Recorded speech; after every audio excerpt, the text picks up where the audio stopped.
শারদ উৎসব বাঙালির শ্রেষ্ঠ উৎসব। দুর্গা উৎসব বাঙালির আবেগ। তেমনই শুরু হলো দুর্গাপুজোর প্রস্তুতি পর্ব। 27শে জুন ইস্টার্ন পার্ক কমলান স্মৃতি পাঠাগার ভবনে হয়ে গেল দুর্গাপুজোর খুঁটি পুজো। এই খুঁটি পুজো 43তম বর্ষে পদার্পণ করলো। খুঁটি পুজোর মাধ্যমে ঢাকে পড়ল কাঠি।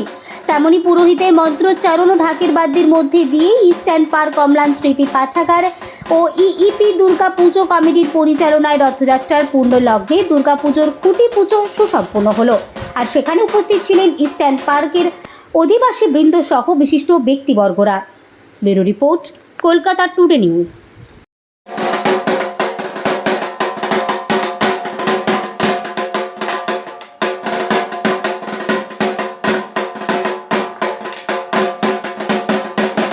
তো মায়ের আসার যে সূচনা, আমরা যে মাকে নিয়ে থাকি, সবসময় আমাদের সাথে আছে, কিন্তু আজকের দিনটা মনে হচ্ছে বিশেষভাবে মায়ের আগমন বার্তা আমাদের কানের কাছে ধ্বনি বাজলো। যে ডাক বা যে ধ্বনি সেই পুজোর সময় হয়। অ্যাকচুয়ালি শিল্প, সাহিত্য আর সংস্কৃতি, আমাদের যে সংস্কৃতি, আমাদের যে এই পরিবেশেরকার যে সাহিত্য বা সংস্কৃতি যে আছে, যে শিল্প আছে, এই শিল্প সাহিত্য সংস্কৃতিকে তুলে ধরার জন্য তারা খুব প্রচেষ্টা থাকে তাদের।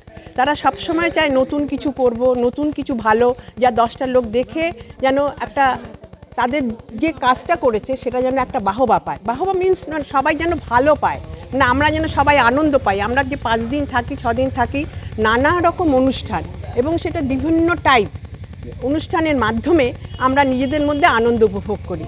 আর এইটা আসবে বলে আমাদের মনে হচ্ছে আজকে থেকেই যে কবে যেন যাব, কবে হবে, কবে শাক বাজাবো, কবে গান করব, কবে নাচ করব, এই যে ভাবনাটা মানে ভেতরে এখনই হয়ে যাচ্ছে। তো এটা একটা বিরাট সূচনা, মানে ওই আগমন বার্তার সূচনা। তো এটাই আমার কাছে মনে হচ্ছে যে বিরাট একটা জায়গা, শিখানন্দন।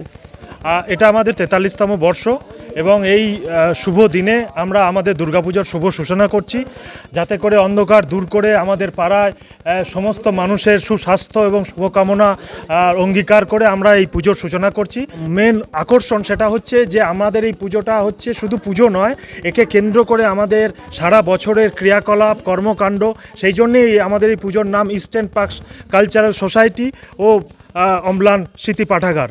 তো সে আমাদের এখানে দুর্গাপুজোর সঙ্গে সঙ্গে সারা বছর ধরে যে সমস্ত আমাদের যে কাজকর্মগুলো হয় সেগুলো খুব ভালোভাবে আমরা সম্পন্ন করি এবং আমরা আমাদের সমাজের সবার মানুষের কাছে আমরা চাইছি আরও সবাই মানুষ একত্রিত হন। এই একটা সুযোগ যার মাধ্যমে আমরা আগামী 3-4 মাস একসঙ্গে চলার একটা অঙ্গীকার করব, একসঙ্গে থাকব এবং আরও যে সমস্ত কার্যকর্ম আছে এত কিছু একসঙ্গে করে আমরা সমস্ত কিছু সারা বছর পালন করব। আমরা একসঙ্গে পথ চলবো, আমরা একই ছাদের তলায় সমস্ত কিছু করছি এবং আমরা যাতে করে সবাই মিলে ধর্ম বর্ণ নির্বিশেষে কোনো রকম পলিটিক্যাল টিপ ছাড়া, কোনো রকম পলিটিক্যাল ইনফ্লুয়েন্স ছাড়া এখানে আমরা একসঙ্গে রয়েছি এবং আরও যাতে সবাই কাঁধে কাঁধ মিলিয়ে সমস্ত কর্মকাণ্ড একসঙ্গে করতে পারি। আমরা চাইছি যে মা এবার সমস্ত এই করোনার পরে আমাদের সমস্ত মানুষের যাতে শরীর ভালো থাকে, শুভ চিন্তা জাগ্রত হয়, মোবাইল থেকে দূরে এসে অ্যাকচুয়াল সোশ্যালি আমরা সবাই মিলে কাজ করতে পারি সাবেকি, কিন্তু তার মধ্যে আমরা চেষ্টা করি প্রত্যেক বছর কিছু না কিছু নতুন উদ্ভাবনী কিছু করতে। এবছর আমাদের সাবেকির সঙ্গে এবারের যে আমাদের ভাবনা এবং যে থিম সেটা হচ্ছে আমাদের ডাকের সাজ। আমার নাম সপ্তর্ষি চট্টোপাধ্যায়, ক্লাবের সেক্রেটারি। আজকে আমাদের ইস্টার্ন পার্কে খুঁটি পুজো শুরু হচ্ছে। আগে অনেক সিনিয়ররা যারা ছিলেন, শুরু করেছিলেন, তারা কেউ আমাদের মধ্যে নেই। তাদের মতো করে এবং তাদের থেকেও আরও ভালোভাবে নতুন প্রজন্ম ভীষণ ভালোভাবে পুজোগুলো শুরু করছে। আগে হয়তো আমাদের এখানে আপনত্ব যতটা ছিল, এখন সেই জিনিসটা অনেক বেড়েছে এবং নতুন প্রজন্ম যেভাবে সবাইকে আপন করে পুজোটা শুরু করছে, সবাই বাধ্য হচ্ছে। আমরা মেয়েরা সবাই যে যার ঘর থেকে যেরকম পারি সকালবেলা এসে পুজোর অনুষ্ঠানে আমরা নিজের মতো করে কাজগুলো আমরা মহিলারা করি এবং পুরুষদের উৎসাহ দেই যে আমরা মেয়েরা কোনো অংশে কম না। সব সময় খুঁটি পুজো থেকে আরম্ভ করে যে কোনো অনুষ্ঠানে আমরা সব কিছুই যেরকম পারি মানাই এবং পাড়ার ছোট বড় সবাই অংশগ্রহণ করেন এবং রাত 1টা 1:30 অবধি আমরা সবাই এক জায়গায় থাকি।